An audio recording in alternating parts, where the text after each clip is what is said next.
Well, first, I just want to say thank you for having us. Um, this is a big deal. So prayerfully, and as I have gone through the rest of this year, um, I've been telling anybody that I've come in contact with, hey, if you didn't believe in Jesus before, give me about 45 minutes of time, and when you're done, you're going to have a new perspective. So I'm going to share our testimony from this year about our daughter Lilah. Before I do that, I need to go back a little bit so that you can understand some of the other things that we've been through with her. Between my oldest son being born and my younger son being born, we lost 2 pregnancies, and it was heartbreaking. And so we were thankful when our second son was born and that he was healthy and happy and strong, especially because he was in a car accident when he was in the womb. And so we had hoped to have more children, and we had hoped to have a little girl as well. And after our second son was born, that's Caden and Gavin are our sons. After Gavin was born, the doctors told us that my wife would not have any more children, that was it, no more. So we were sad, but we prayed about it and said, Lord, if that's your will, that's what it is. About a month after she had been given that news, I came back inside one afternoon from walking the dog, and she was sitting at the top of the stairs. My wife was laughing just hysterically. And I said, what's going on? And she said, well, I haven't been feeling well. And I thought either, this medical thing is just going to be terrible, or I'm pregnant. So I took a test, and guess what? I'm pregnant. So we rejoiced, and we went into the doctor's office, and they confirmed that, oh yeah, we were wrong. you got one more. So that took us to Lilah's birth. That was uneventful, but about 12 days after she was born, we went back into the emergency room. We went over to the hospital, and we were admitted to the emergency room because when she would fall asleep, she was having some little seizures, and we didn't know what they were, and we've been around enough children to know that it was abnormal. So we got a little panicked, a little scared, and we went in, and they immediately took us up to the pediatric neurology and emergency area, and they didn't tell us anything. We had people coming in, and at 10 days old, this little baby was having brain scans and spinal taps and MRIs and just all kinds of things. And finally, I believe it was December 23rd, the neurologist came in, and he said, I'm so sorry that we haven't been able to really talk to you. And this was, again, 48 hours in. He said, but had I been wrong, it could have been something very serious, and she could have been gone before we even got to figure it out. And so at that time, the physician said, I believe that she has benign myoclonic epilepsy in infancy, which is a whole lot of words that basically means occasionally when she would go into deep sleep, she would have epileptic seizures. He said it would probably be nothing, and she would probably grow out of it, and it would be fine. And so that was that. We noticed the little shakes here and there as she falls into deep sleep, especially when she's really tired, but didn't, nothing else.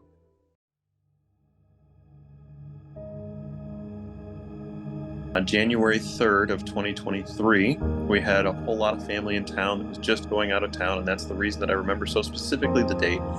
She started a fever. It wasn't a major fever. It was 101 or so. With children, you just treat a fever. That's all. So we treated the fever, and she was very upset that she didn't get to say goodbye to everyone, but we treated the fever. We kept her away from everyone else, and just assumed that since everybody had been traveling, she probably picked up a bug from somebody that had been on a plane or whatever. So after a couple days of the fever not receding, we called into the pediatrician's office, and they said, well, if there's no other symptoms, just keep treating the fever. There's really nothing to do. After approximately 7 to 8 days, coming up on, coming up on a weekend, we decided, okay, well, we should go ahead and go get her checked out. Let's go to urgent care just because she's still running fevers, and maybe we'll find something.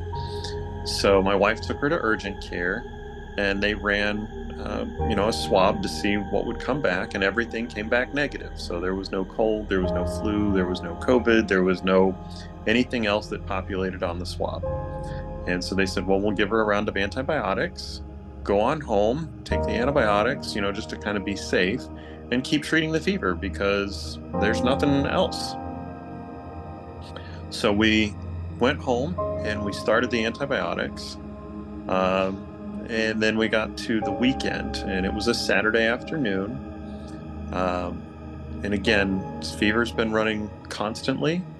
We would give her Tylenol or Motrin to bring it down some. We were doing cold washcloths and just doing what we could to treat the fever. But it was still staying in that 101, 102 range. So Saturday afternoon must have been roughly, I don't know, the 11th or the 12th of January, somewhere in that range.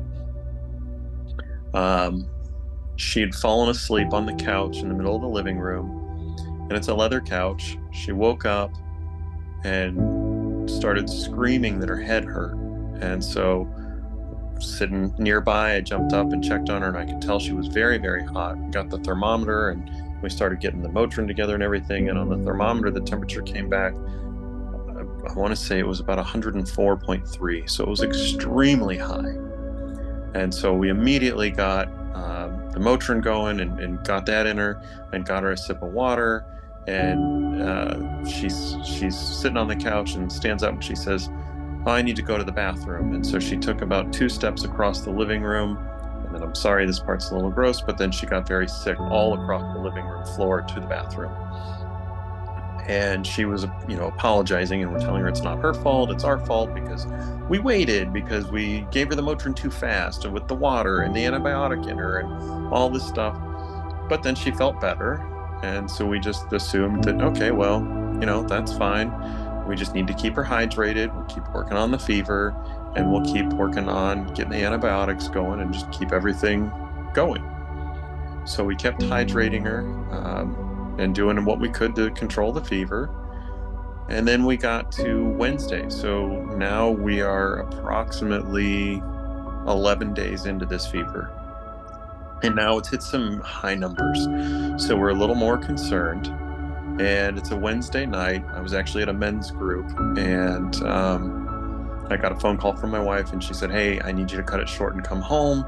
She got sick again. So now we know we're not keeping her hydrated well enough. We need to take her in and get her back fluids. So we went up to the emergency room. And while we were at the emergency room, they came in and they got her a bag of fluids. Nothing big there. They just said, yeah, she's dehydrated some, so let's get that. And then they did another swab while we were there to see if they could find anything else. And after, it's an emergency room, so however much time, however many hours, they came in and they said, oh, she has parainfluenza strain 4.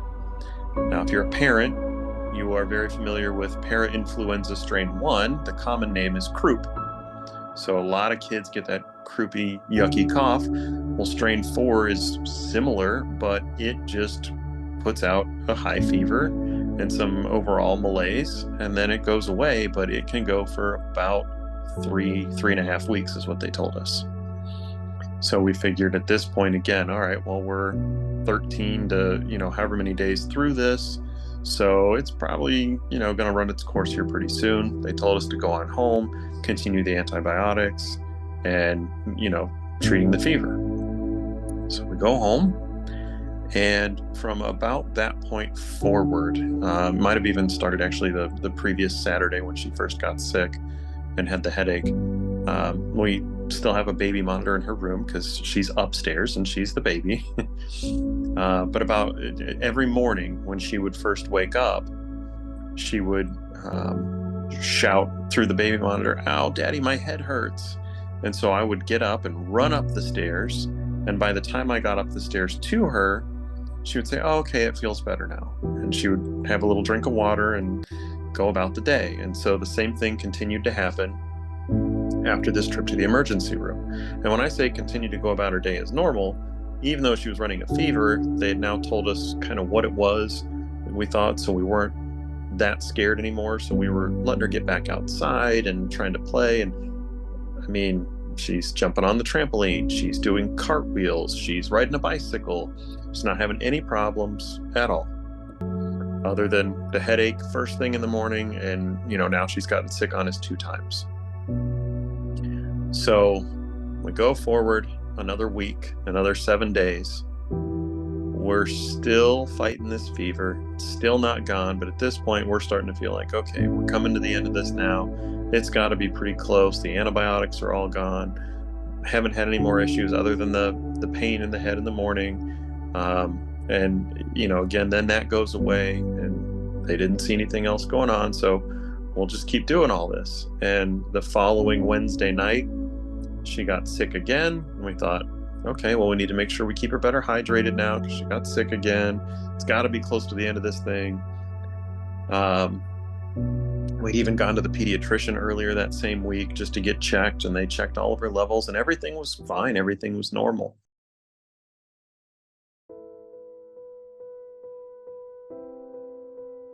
The next morning, Thursday, January 26th, I do believe was the date, or the 27th, I'm sorry. Got up, I went to work, and my wife called and she says, "Something's not right, something's different. I think you need to come home." And I said, "What do you mean?" And she said, "Well, she got sick once this morning. Her head still hurt. Her head hurt when she got up. She got sick. Her head still hurts. She's gotten sick again. Something's different. I don't think this is good. I think we need to go to the hospital." So I came home thinking, okay, well, we'll pick her up and we're going to go get a different antibiotic. It's not going to be anything significant, nothing major. And we go up to the ER and we get admitted, and we're walking back, and the PA saw us, the physician's assistant saw us, and she's like, "Oh, hey, what are you guys doing back here? We just saw you. It's just, it's just that para-influenza." And my wife says, "No, something's different." And so we explained to them what was going on. And at first they kind of thought, well, we already checked her out. Are you sure?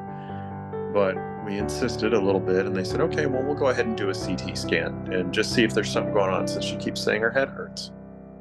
And so I went back with her for the CT scan, and we got that done. And then we went back to the room, and we were in there waiting not long. I don't know if it was maybe 10 minutes. And about that time, the physician's assistant and the attending physician entered the room together. And they came in and they looked right at us and they said, "We're very sorry to tell you, your daughter has what appears to be a very large malignant brain tumor. We can't treat her here. You're going to have to decide where you're going to go. We'll give you some time." And then they turned around and they left the room. Our first thought was, that can't be. This was para-influenza. How did it become a brain tumor? And so our next thought was, pray. So we started praying, and as we're standing and praying and asking God for wisdom, another lady comes into the room, and I don't know what her name was or her title, but she introduced herself as one of the nurses, but also the grief counselor. And I said, "No, we don't need a grief counselor. That's not what we're doing." And she said, "Well, I can at least get the chaplain to come pray with you if you'd like." And I said, "Sure, and we can do that. We're going to pray." And so she said, "Okay," and she left. And as we were conversing about, well, where are we going to go, due to an incident in our past, we knew of a hospital on the East Coast, the Joe DiMaggio Children's Hospital. And so we decided, we knew that one, we'd go there. So the physician's assistant came back in and he says, "Have you guys made any decisions?" And we said, "Yeah, we're going to go to Joe DiMaggio." And he says, no problem. And he leaves and he comes back a minute or two later and he says, now I know you guys said Joe DiMaggio, and I'll send you there if that's where you want to go. But Golisano Children's Hospital is currently building a pediatric neurosurgical unit. Literally, the team of people that you guys need is in Golisano, in Southwest Florida, in Fort Myers. So you don't have to go across to the other coast. And he said, number one, he said, I know this guy. He's very good, and I can talk to him tonight and kind of let him know what's going on. But also, you will get this man. You will not get the fifth trainee down. You're going to get this particular person. And I think he's very good. And so I think it would be worth your time to at least go there and get more information. And then from there, if you guys decide you want to go to the East Coast, they'll send you, no problem. And this is at approximately 2:30, 3 o'clock in the afternoon. And we said, okay, let's go there then. And since we're going there, that means, transport's got to come. And it wasn't even a question that I was, going to get stuff and we were going to go to the hospital and stay.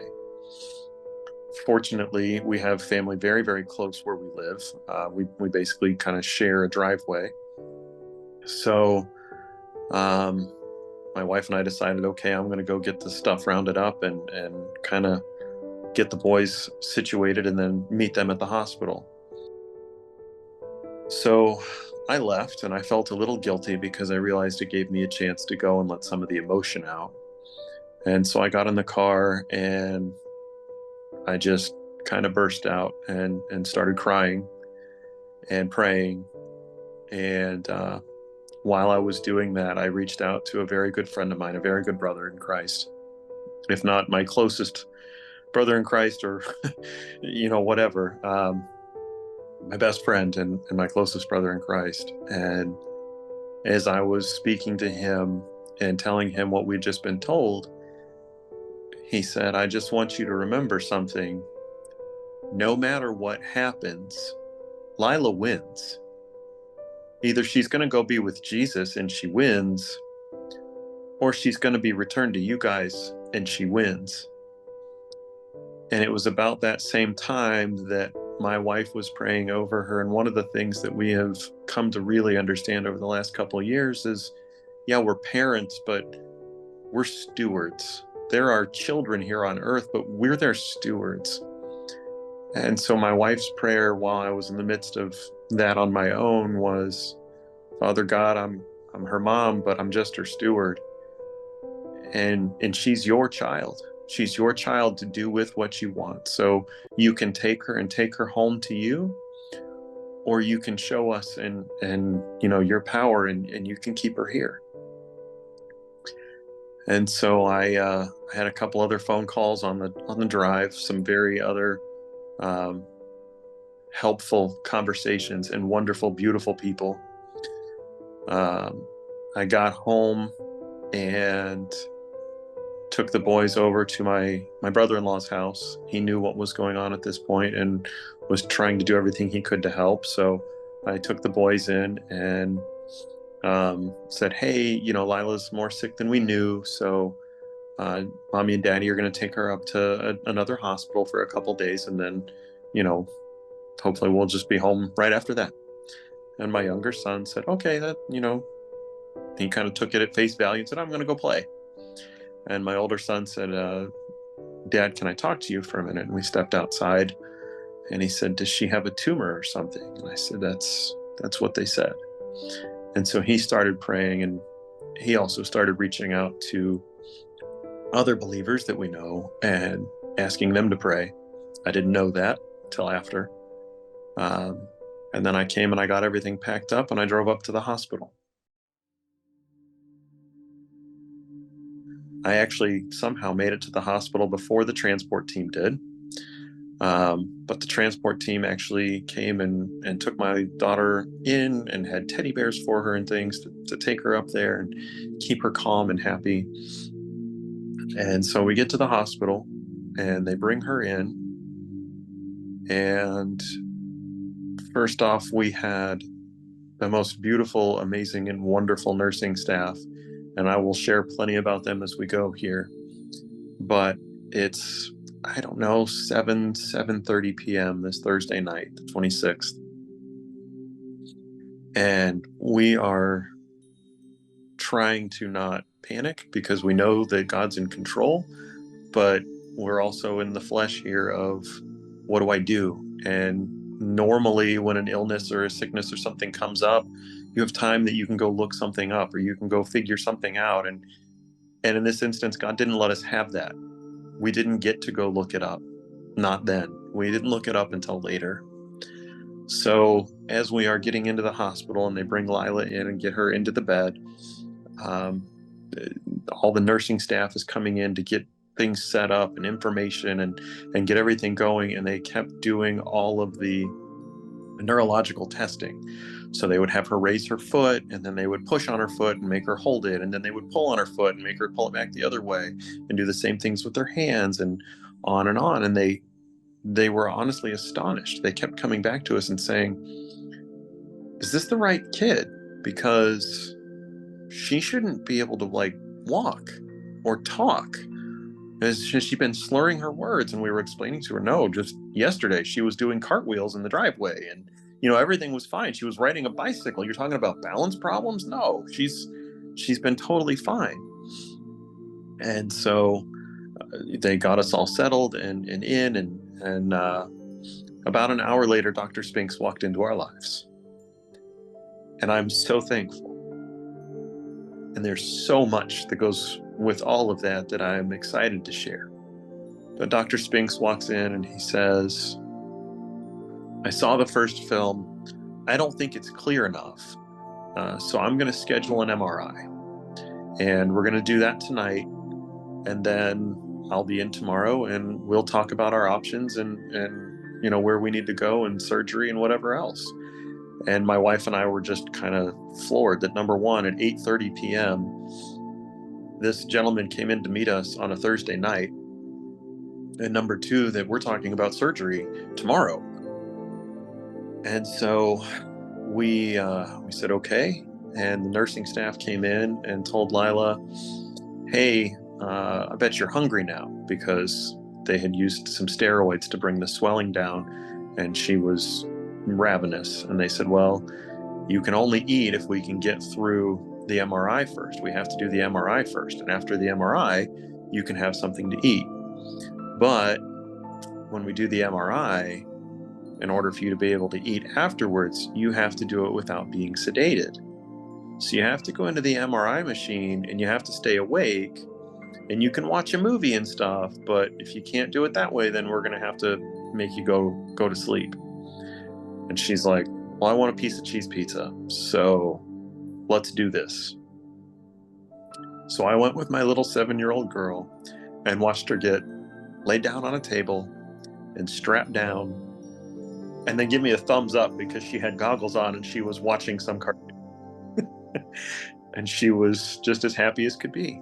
And so she went in and she did the MRI, the full, however long, I don't know, 60, 90-minute MRI without sedation. And she came back out, and our wonderful nurse Cheryl had gone and gotten her food. So when she came back out at midnight, she was able to eat something. She went to sleep. My wife and I took turns cuddling around her feet or praying or trying to sleep. And about 5 a.m., our nurse Cheryl came in and very, very quietly just kind of stuck her head in, and she said, I'm not a doctor. I don't have any bearing on anything. But Dr. Spinks thinks that they were wrong.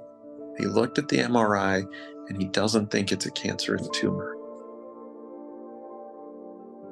Their initial thought was that it was a tumor. Now, there's no neurosurgeon there. There's no neuroradiologist reading it. This was the ER physician looking at it and seeing the worst case scenario in his head.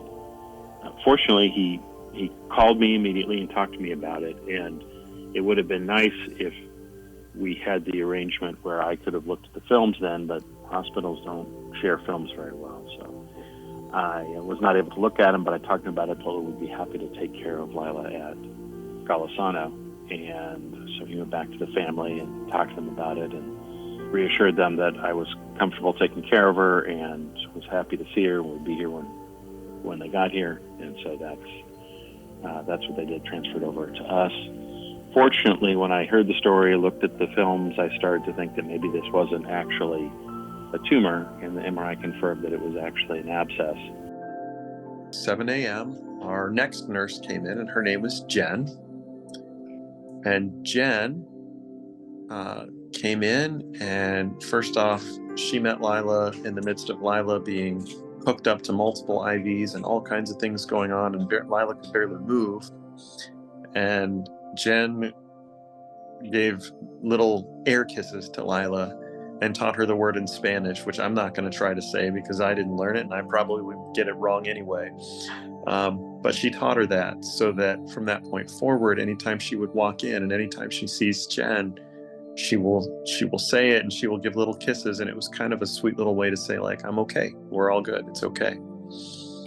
So Jen comes in and tells us that Dr. Spinks is on his way and they are prepping a surgical room. This is 8:15 in the morning. And the first thing that we had seen on the chart or whatever was that 3:30 was surgery. So we assumed that there was going to be a lot of time.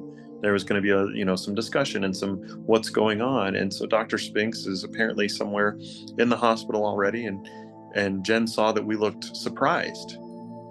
And she says, have you guys not had a chance to talk to him yet then? And we said, no, we haven't. And she said, okay, well, give me a minute and I'll go get him.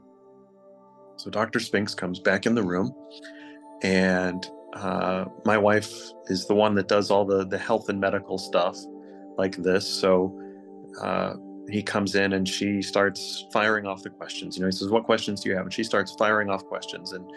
And so the main things that we took from the first round of questions were, I don't believe it's a tumor. I believe it's actually an abscess. It's an infection that somehow crossed over the blood-brain barrier.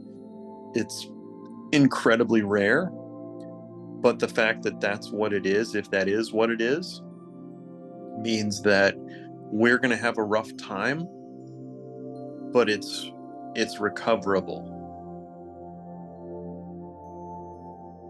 This is a good example of when things go well and you get a good lift. We deal with a lot of very difficult situations, and it's nice when you have ones that are a good outcome where you see it from the beginning. It's probably going to be a good outcome, and this was especially one because it was such a shift and a change.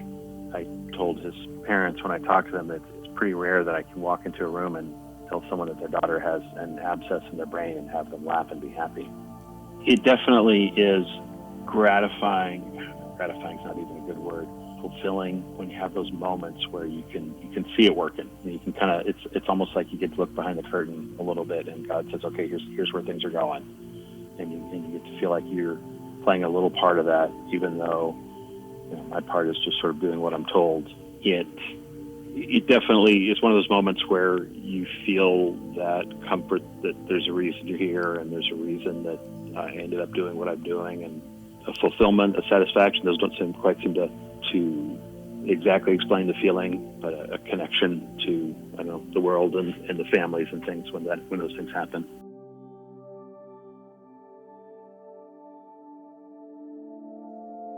Now, that said, he told us, your expectation should be, after surgery, she's going to be sedated. She's going to have drain lines. She's going to have tubes. It's not going to be a pleasant thing to witness. And I don't know how long she'll be asleep from the sedation and from the surgery and the trauma that could be there. She could be under for 3 days. She could be under for 5 days. It's going to be a test of time. And furthermore, when she wakes up, I don't know if there will be any deficiencies going forward. We won't know that until she wakes up. Now, the sweet thing is that he didn't tell us that statistically 30 to 50% of the children that have this sort of thing happen, or anyone, do end up having long-term deficiencies, number one. Number two, obviously it's a brain surgery. Things can go wrong. Number three, not only do you have all of that with this kind of on the normal, but her mass, her abscess, was approximately 4 centimeters or 40 millimeters. The average that they have recorded is 1.5 centimeters or 15 millimeters. I'm sorry. So this was very, very large. And that's why they all were so shocked that she wasn't tripping, she wasn't falling, she was speaking fine.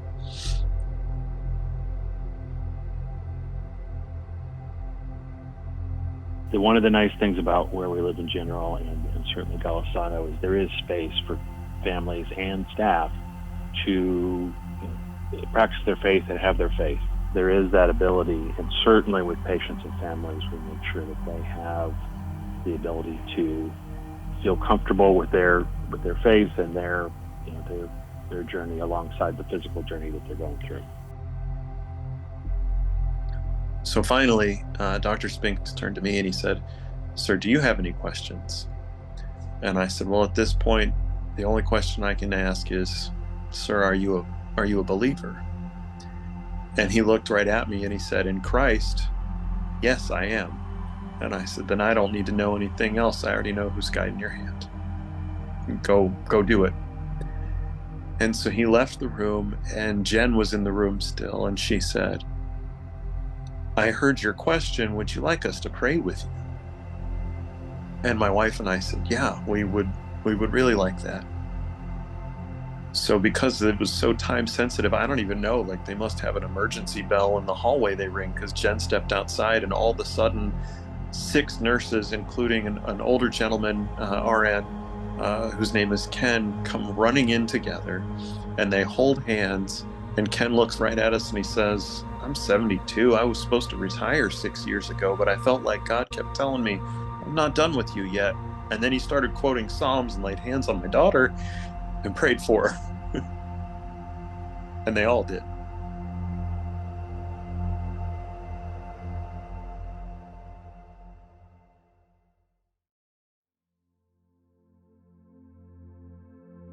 The nurses prayed, and then they left the room. We got escorted down to the surgical prep area, and this was all, again, early morning, 8:30. They separated us, and I say separated us, it was a peaceful thing, and they took us out to the waiting room. Now, we didn't know, and Dr. Spinks didn't know, how long this surgery was going to take.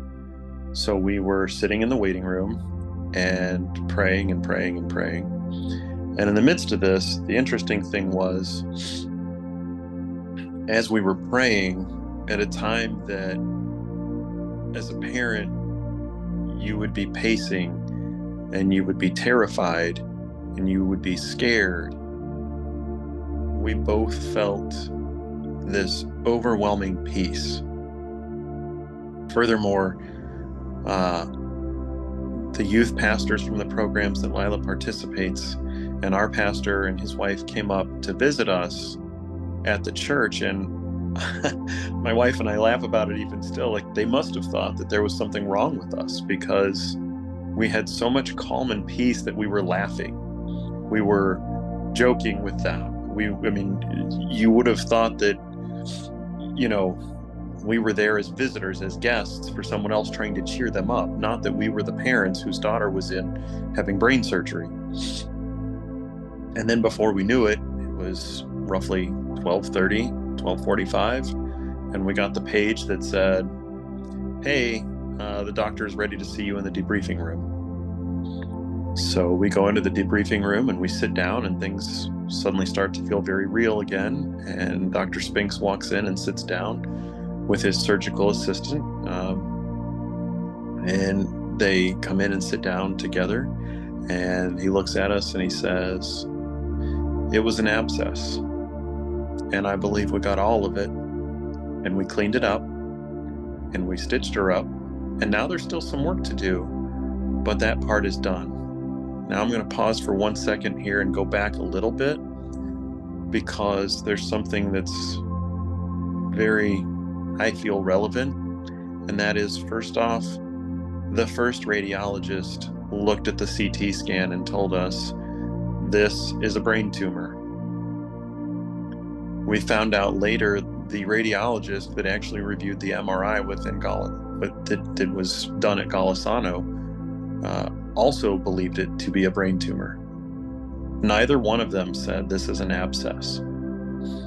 So you can believe that it was an abscess all along, or you can believe that it was a tumor and God changed it. He has that power. Whatever the answer was, by the time Dr. Spinks got there to perform surgery, it was an abscess. It was not a tumor. So, going back to forward again here, and by the way, one of the churches that was praying, their whole prayer the whole night was, Lord, just let the diagnosis be wrong. So that's the other reason I wanted to point that out. So now we come back to leaving the debriefing room. He says, one of you can go down to the recovery room. One of you needs to go back up to the room. I can't allow you down, both down there. Please remember what I told you. This is likely to be unpleasant for several days. Do not invite family. Do not invite friends. You guys are going to just need to get through this next couple steps. So I went up to the room, and we had some very good friends. My brother in Christ that I had talked to, and another one that I'm very close with, actually came to the hospital to try to meet her as soon as she came out of surgery. And I actually had to tell them, hey guys, I'm sorry you can't see her yet. So they recorded a message for her and left, and I went up to the room. And as I'm in the waiting room, waiting, for this bed to get pushed back in, my wife calls me and says, Matthew, she's awake. I opened the door to the recovery area, and I could hear her yelling at the nurses to pour ice water on the kid next to her that was still asleep, because that would wake him up. And then she started laughing. She's awake. She's laughing. She's okay. She's okay. So they bring her up to the room, and sure enough, she's okay. So we spent the day with her, and obviously, didn't go anywhere. We were just there. We were thrilled and excited and thankful and praising God. And so that was essentially the end of our Friday. As we got to Friday night, again, our nursing change occurred, and Cheryl and Anna were the two most incredible nurses, and we cannot to this day say enough about them. Anna stayed up basically that whole night reading stories to Lilah while my wife and I finally got a chance to rest. And Cheryl would come and tell us, you guys need to sleep too, and make sure you take care of yourselves a little bit here. So Saturday, we got up and we're in the room with her. And at this point, Dr. Spinks had said, there's probably going to be a little bit of a bubble, just because you can't, really vacuum the air out from this type of surgery. So he had suggested that we put on an oxygen mask to help that go away, because he said if not, it can cause her to have some headaches. It won't be anything that will hurt her long term, but it can cause her some pain here in the short term, and we don't want to do that.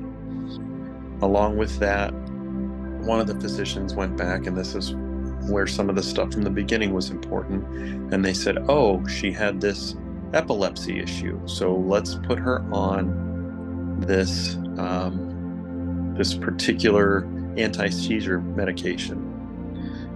And so obviously we said, yeah, I guess that makes sense. We don't want her to have a seizure in the midst of all of this. And that physician as well was incredibly sweet. At one point in time, actually when they were bringing Lilah back up to the room, he actually crawled across the beds and cradled her head and her upper body as they transitioned her from bed to bed. Just absolutely sensational care there.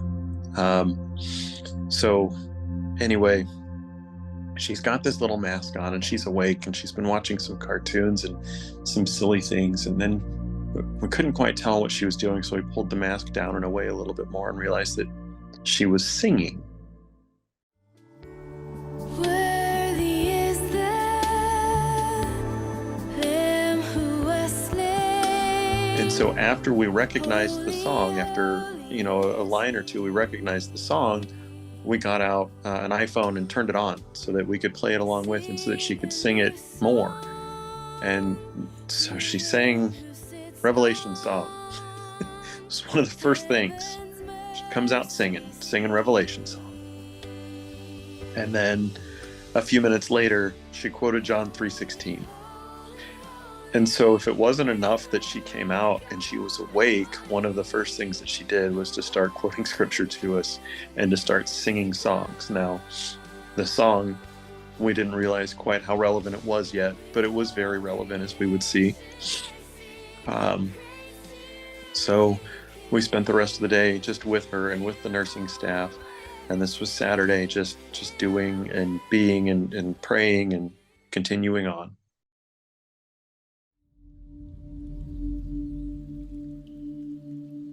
Sunday, again, now we've got family in town, and we've got family coming to visit because she's awake, so there's no reason that she can't have visitors. So everyone's coming to see her, and it was beautiful and wonderful.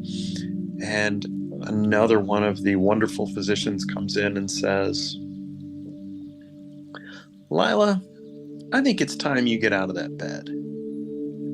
And Lilah has got 3 different IVs in because they're doing 3 different antibiotic medications through IV because they don't know which one to use yet. So they just start with a very broad attack anything. And so she's sitting here with these 3 IVs in and all this stuff on her, and this little bonnet from the surgery to protect the wound and everything. And she's like, kind of like, what? And the doctor says, "Yeah, we've got this beautiful garden. I bet you would like to walk down and see it." Well, that was all it took. Now she was excited. So 48 hours post-op, she stands up at the, kind of urge and request of the doctor, and she held my hand, and we walked down the hall. And when we got down to the end of the hall, they brought a wheelchair out for her and sat her down, and we jumped in the elevator, and we went down to this garden outside, and she got to enjoy the flowers and the sunshine and all this stuff that all the other normal kids are doing on a Saturday afternoon, Sunday afternoon. And so as we're doing that, they're obviously just kind of checking, seeing how she's doing. And everything went well. So we go back to the room, and the next morning we get up, and the doctors for infectious disease are coming in to see her and to start talking to us about the treatments.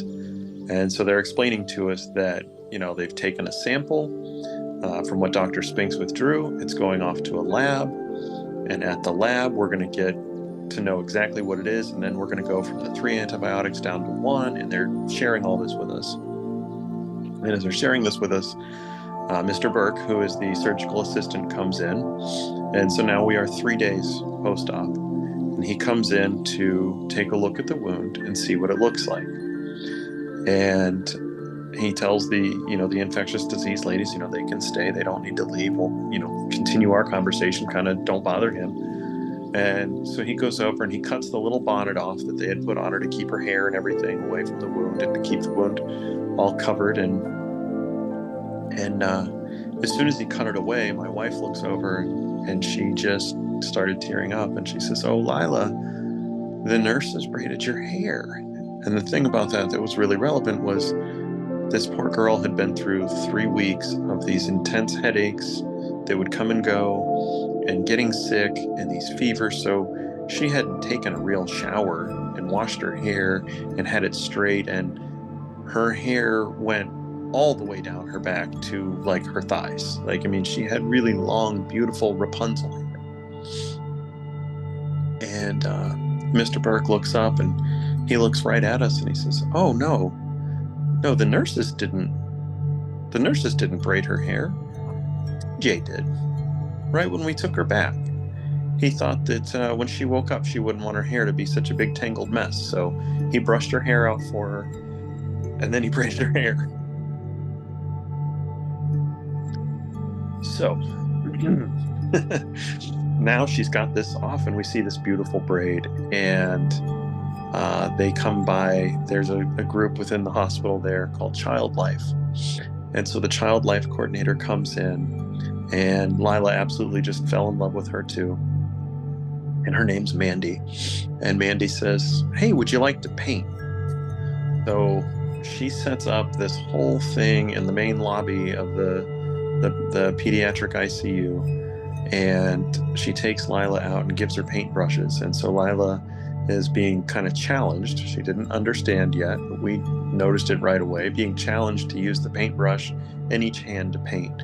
And so she's sitting there painting, and once again singing Revelation Song by Carrie Job in the middle of the hospital. And at this point in time, she doesn't have a bonnet on anymore. So you can clearly see that she's been through a brain surgery. She's been through something there. And she just sat and sang and painted, and it was beautiful. The next day, they are going to put in a PICC line, which, if you're not familiar, is kind of like a long-term IV. It goes in your right arm and goes across to your heart, because at this time now they've narrowed down that it's this particular bacteria, Streptococcus intermedius. I can't forget that either. So anyway, it's Streptococcus intermedius. We know which antibiotic to use. We're going to get the PICC line in, and then we're going to start administering just the one antibiotic for that through the PICC line, which of course gives us a little bit of fear and concern, because it's another type of surgery, and it's a PICC line, and it's going through to the heart, and what happens? And so up until this point, Lilah hasn't seen herself. We go to the room where they're going to do the PICC line, and they've, told us that it's a pretty safe procedure. They do it all the time, and they give her a little tablet to play games on while they're getting everything ready. And that was the first time that she really saw, what she looked like after surgery. And instead of being scared, instead of being sad, she just kind of said, "Oh, okay." And for a little girl that's just gone through all that stuff, to see that half of her head's shaved and she's got that going on, we expected a lot worse. So we were very thankful for that. They go in, they do the PICC line, no problem. On Wednesday, they came into the room and let us know, "You can do this training, and then if you guys can administer the antibiotics at home, there's no reason for you to stay at the hospital. You can actually go home and do this yourself." And so at this point, as thankful as we were for the care we had gotten, we also thought it might be best if we can get on home and have her in her own house and in her own place. So we are 6 days removed from going to the hospital, and they tell us, "Yeah, you've completed this training. We'll get everything shipped. It'll be at your house tonight, and you can go." So we take the trip on home, and that night, this is when we got home. We decided she was going to sleep in our room. We've got a little bed, so we brought it right in and set it up at the foot of our bed. And most evenings before bed, I open the Bible and I read scripture out loud to my wife. It helps her to kind of calm all the stuff from the day and focus and concentrate, and helps her relax and get to sleep. And so I laid down and I said, "Okay, girls, Daddy's going to read." And they're both laying down, and so I said a little prayer first. I said, "Lord, we know you were there because of this miraculous outcome already. We know, but could you just give us something? as we open your word tonight to just confirm and just reaffirm with us that, yep, you were there the whole time. And I said, so I'm just going to open the Bible, which I know, and I advise people all the time, don't ever do this, because you're going to end up opening to Judas hanging himself in the field or something awful that is not God's will for you. And I opened the Bible and it fell open to 1 Kings 7, which I have open over here next to me. So if you'll kind of forgive me here as I kind of read into it some. 1 Kings 7 starts with Solomon built his palace. And it says, it took Solomon 13 years to complete the construction of his palace. He built the palace of the forest of Lebanon, 100 cubits long, 50 wide, and 30 high, with 4 rows of cedar columns. And I don't know when the girls fell asleep, but it wasn't long, because this is not exciting. This is all about how to build a palace and all the exact measurements. And I said, okay, God, well, at least I got them to sleep. So I'm going to go ahead and go to bed. And I didn't think anything else of it until the next morning, when my wife's daily devotion came, and it was in Exodus, and it was Exodus 36. And so Exodus 36 is the Israelites are in the middle of the desert, and they're going to build the tabernacle. And it starts out again with all of these measurements and how the Israelites were told to contribute so that it could be built. And again, all these measurements. And I said, hold on, maybe there's more to this, and these two things are too connected. So before I go any further on that one, let me go back and reread 1 Kings 7 and see what I missed.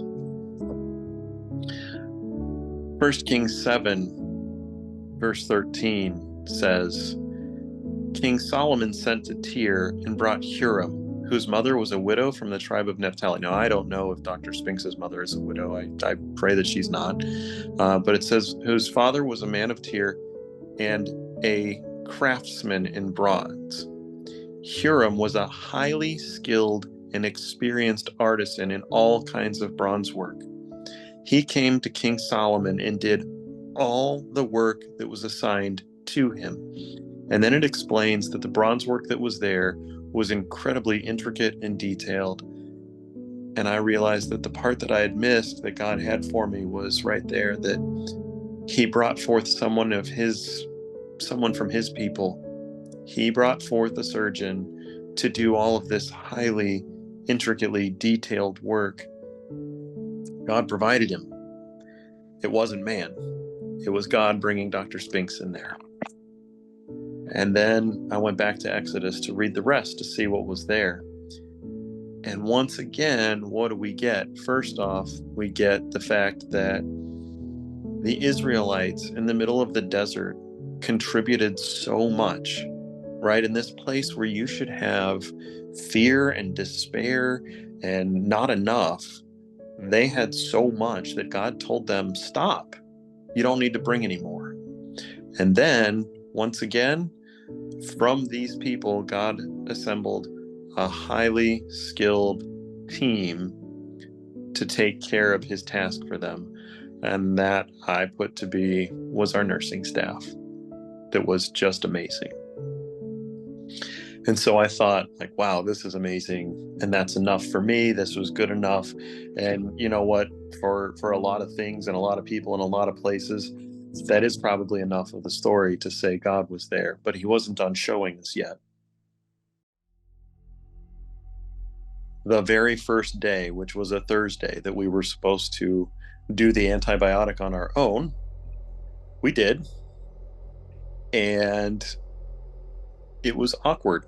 The little thing that's supposed to push the antibiotic out, it's a little kind of clear ball, and it's supposed to kind of crush itself and put the antibiotic in the line. They told us it was going to take about 30 minutes. The YouTube video said it was going to take about 30 minutes. And at 45 minutes, it didn't look anything like the one on the YouTube video. So, of course, that leads us to start questioning things. And we kind of look at each other and decide, okay, well, I guess let's be done. So we have Lilah come out and sit down on the couch. And she's sitting on the couch and having a snack. And all of a sudden, she starts screaming that her chest hurts. And We immediately went into full-on panic mode. What did we do wrong? We must have done something wrong. So we grab her and we take her and we put her in the car. And again, the team that was around us was incredible. So we start driving immediately to the Golisano Children's Close to Home, which is actually only about 5 minutes from our house in Naples. And we start driving towards it, and we're calling the infectious disease group, and we get the nurse up there with the infectious disease group. Her name's Maria. She was also fantastic. And she gets on the phone with us, and she calms us down as we're in the parking lot and about to, go rushing into this emergency room. And she says, hold on, probably didn't do anything wrong, but did you give her anything for heartburn? Did you give her Pepcid? We said, no, we didn't know we were supposed to give her Pepcid. And so Maria explained, with this antibiotic, if you don't give her Pepcid, this is the result every single time. It's going to cause massive indigestion for a few minutes. And about that time, sure enough, it started to calm down. She said, okay, if it's calmed down, let's go get her some Pepcid, and I think it's going to be okay. And as we're on this phone call, we had scheduled to go to Fort Myers every Monday going forward for the next 6 weeks in order to get the dressing changed and for them to, look over everything. And so as we're in the middle of this panicky moment and calming down, Maria says, oh, by the way, I'm going to have to change you guys to be Tuesdays because that's when the doctor's going to be there for right now. So it's going to be Tuesdays. And we said, okay, fine. Go home, go to bed, no issues, get up the next morning. And my wife and I both kind of look at each other, realizing that we're going to have to do this antibiotic today. And my wife says, I don't think I can do that again. I can't handle feeling like I've done something. And I said, yeah, me either. Let's call the insurance company. I'll take care of it. So I call our insurance company and they tell us that, yeah, no problem. We will absolutely go ahead and work on getting an in-home nurse to come take care of that for you. We just need to get in touch with, the providers. So we get Maria on the phone with the infectious disease group, and she says, no problem. I'll take care of all the paperwork. Send it to me. We'll get it done. We get all the paperwork done. We get the follow-up phone call with insurance and Maria on the line. And she says, okay, yeah, well, we'll be ready to start the process of looking for somebody later this afternoon. Maybe by 2 or 3 o'clock, we'll be into that mode. Well, the problem was the antibiotic had to be administered every 24 hours, and 2 o'clock is when it had to be administered. So starting to find a nurse at 2 o'clock does not work. So again, that panic and that unease starts to try to come in as the enemy's telling us, you're not gonna be able to do this. It's not gonna work. And we hang up the phone, and within seconds, Maria is calling me back, and she says, hey, just come up here to Fort Myers. Just come up to me. We'll take care of it. So immediately, relief. And she called me back about 5 minutes after that, and she says, actually, how close are you to the Golisano Children's Close to Home in Naples? Because they have a group right there that'll do this for you too. So from that day forward, we started going there. We went down that day and we met Tammy, and she was wonderful, and she took incredible care of our daughter. And also in that facility, we met Trinity and we met Stephanie. And Trinity, oh my goodness, I mean, her name's Trinity. I don't think that was an accident. She was preaching with my daughter as they're in there together talking Bible stories, and I don't even know what else. And so we would go there on Fridays, and as it turns out, Tammy let us know she could go ahead and schedule us the whole time forward. The only day she couldn't be there to do this was, you guessed it, Tuesday. The day that we are now going to Fort Myers to see the doctors and do the dressing changes. So the night before, God switched the whole calendar for us going forward so that everything would line up and we wouldn't have to be scared and there wouldn't be any fear. So we go through a few things on the way, including back to some of the things from when Lilah was an infant. We actually decided that, since we're already engaged with all of these doctors and there's a neurology team in Golisano as well, let's go see what they say about all of this. So we go in and we meet the neurology team in Fort Myers, And they ended up having us do a 24-hour EEG to monitor her while she slept, and also to monitor all through the day, and all the different various tests. And on our third or fourth visit, after doing the 24-hour EEG, we go in and they say, well, here's the results. She doesn't have that. She doesn't have that thing that you thought she had. And in fact, that doctor never put that in her chart when she was an infant. So it's never been there. That's just something you guys have carried on your own for 7 years. She doesn't have that. So we definitely don't need to take that medication. And we don't need to see you again unless we see you at Walmart. That's it. You don't need to come back. She's all good. So we leave from that and we're astounded, because that's what this man said years ago. And that's why we were on this particular medication and all these other things. And this medication has some side effects. So we got to start weaning off of that immediately. And we found out that, yeah, she doesn't have that problem. That doesn't exist. By the way, if you didn't catch it, the neurologist also said she has no deficiencies. She has no problems, no issues. Everything is back to the way God made it. So we have to continue on for several more weeks of doing these, intravenous antibiotics. And then finally we get to the last week. We are in the last week of these antibiotics.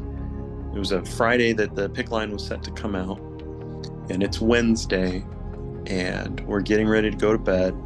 And again, Lilah is 7 years old and she has 2 older brothers. So she does what she has to do, and anything she can get them to do, she takes full advantage. So she reads now, but she did not read then. Anytime something came up that was a read something, she'd say, "Brother, what's it say?" And they'd be all too happy to do it. So we are getting ready for bed, and I'm getting the Bible out again, and I'm saying, "Okay, girls, lay down. It's time to read." And Lilah sits up at the foot of the bed, and she says, "Daddy." I said, "Yes, Lilah." And she says, "Philippians 4:14. And I said, "What's that, Lilah?" And she says, "I have no idea. I'm expecting something." And her answer was, "I have no idea. Just read it." And I said, "Okay." So she lays down. And Philippians 4:14 is a very short verse. It was good of you to share in my burdens. And so I cried myself to sleep that night. And then Friday, we went in to get the PICC line removed. And they were warning us that you're not going to know the team that comes in to do it. It's going to be a new group because that's not the group that you've worked with and all this stuff. And so we're thinking, okay, well, we're going to hope for the best. And as we go in, it was actually one of our day nurses that was wonderful. Her name was Ginny. And she comes in and she's like, "Hey guys, I'm here to take care of this." And so, of course, Lilah's super excited to see Ginny, and we're all happy. And Ginny was so good at taking this PICC line out. She literally is like talking to Lilah and convincing her that it's not going to hurt at the same time that she's already taken the thing out. And then she shows Lilah, it's already done, by the way. And so Lilah is thrilled. Now, again, this should be enough for me to just know that God was there and that he was present and he did all of this. But he wasn't done.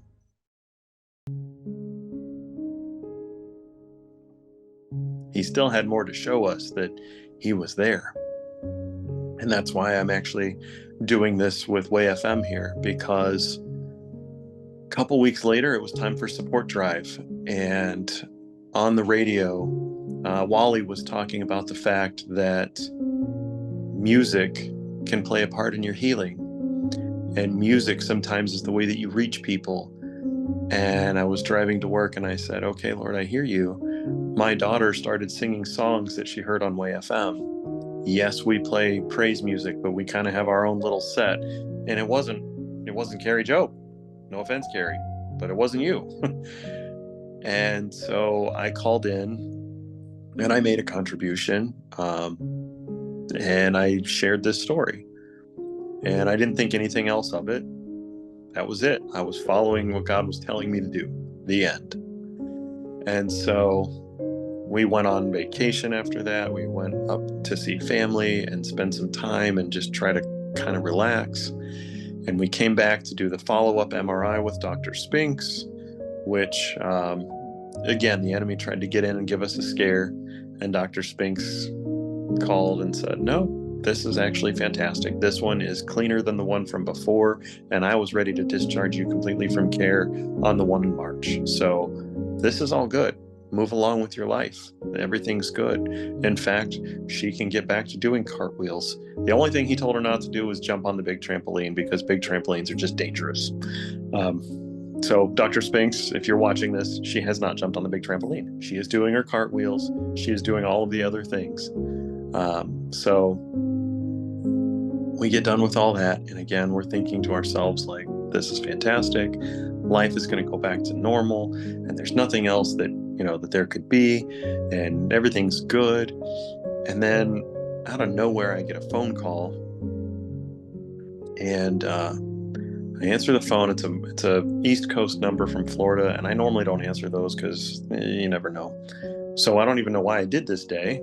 There was nothing out of the ordinary that would make me say, oh, I should answer this one, except I was supposed to answer this call. It's a lady that says, hi, my name's Greta. I work with WayFM. Did you ever work with this gentleman named Tom? And I said, the name rings a bell. Yeah, he called me once after I made the contribution that we did, but I didn't really meet him or anything. And she said, well, I'd love to meet you. We actually have a couple of tickets for a concert coming up extra, and I'd love to meet you and your wife and come down and say hello and everything. And we said, oh, well, that'd be great, because coming on close to my wife's birthday, I thought that'd be a great present. I said, sure, yeah, send me the details later. That sounds awesome. And she said, okay, no problem. So later that night, I get home, and my wife and I are working on some different things on the opposite side of the table. And I get a text message that says, here are the details of the concert.